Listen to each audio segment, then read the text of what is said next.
వీరు సంతోషిస్తున్నారు, ఇశ్రాయేల్ ప్రజలు వారు భయపడిపోయారు. అయ్యో, ఐగుప్తు తెగుళ్ళలో నుంచి తన యొక్క బిడ్డల్ని రక్షించింది ఈయనే కదా.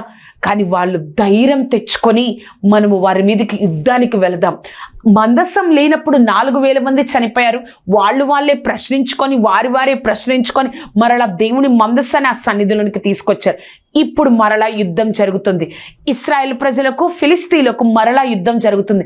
మనం ఏమనుకుంటామండి? మనం నిజంగా అనుకుంటాం కదా, దేవుడి సన్నిధి అక్కడ ఉంది కాబట్టి ఇప్పుడు విజయం ఇశ్రాయేల్ ప్రజలదే అనుకుంటాం కదా.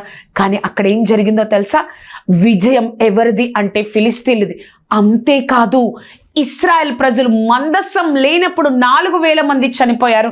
మందసం ఆ యొక్క ఇశ్రాయేల్ ప్రజల దగ్గర దేవుడి సన్నిధి ఉన్నప్పుడు 30,000 మంది చనిపోయారు. ఎందుకు జరిగింది ఈ యొక్క పరిస్థితి? బహువధ జరిగింది.